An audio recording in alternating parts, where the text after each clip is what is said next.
તો જ્યાં લાખો પદયાત્રીઓ પગપાળા ચાલી શ્રદ્ધામાં અંબાજી ખાતે દર્શનાર્થે પહોંચતા હોય છે, ત્યારે અંબાજી મંદિર દેવસ્થાન ટ્રસ્ટ દ્વારા એક પહેલ કરવામાં આવી છે, જેમાં માઈ ભક્તો વધુમાં વધુ સંઘો લઈ 51 શક્તિપીઠ અંબાજીના દર્શને પહોંચે તેના પ્રચાર પ્રસાર માટે શક્તિ અંબિકા રથનું આયોજન કરવામાં આવ્યું છે। આ અંબિકા રથ સમગ્ર ગુજરાતમાં ઠેર ઠેર જઈ અંબાજી મંદિરની વિશેષતાઓ સાથે આપવામાં આવતી સુવિધાઓ સાથે માતાજીના દર્શન સુગમતાથી યાત્રિકોને થાય તેના માટે પ્રચાર પ્રસાર રથ દ્વારા કરવામાં આવશે। સાથે અનેક યાત્રાધામ સ્થળોને એકસાથે જોડવાનો પ્રયાસ પણ આ અંબાજી શક્તિપીઠ દ્વારા કરવામાં આવી રહ્યો છે। શ્રી અંબાજી માતા દેવસ્થાન ટ્રસ્ટ અંબાજીના વહીવટદાર અને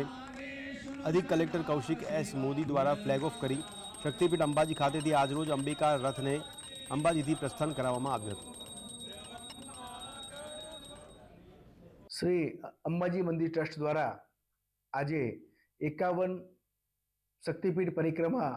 સંઘ નોંધણી માટે જે રથ આપણે ગત વર્ષે બનાવ્યો હતો, ગત વર્ષે 2 રાઉન્ડ રથ પૂરો કરીને આવ્યા હતા। આ સાલે ચોમાસાને કારણે જે રથ આપણે સ્ટોપ કર્યો હતો, એના બાદ થર્ડ રાઉન્ડમાં આપણે ત્રીજા રાઉન્ડમાં એ રથ આજે પુનઃ પ્રસ્થાપિત કરાવ્યો છે। આપણે સૌ જાણીએ છીએ કે ભાદરવી પૂનમ મેળો, પોષી પૂનમ અને 51 શક્તિપીઠ પરિક્રમા મહોત્સવ જે આગામી ફેબ્રુઆરી માસ ગુજરાતી મહિનામાં મહા મહિનામાં આવે છે તે આવશે અને એનો પ્રચાર પ્રસાર થાય, એમાં લોકો આવતા થાય, એમાં પણ સંઘોની નોંધણી શરૂ થાય, એ હેતુથી આપણે આ મા જગદંબાનો મા અંબાનો રથ આપણે ગામે ગામ ફરતો કર્યો છે। લોકોનો ખૂબ જ સારો પ્રતિભાવ એમાં પ્રાપ્ત આપણને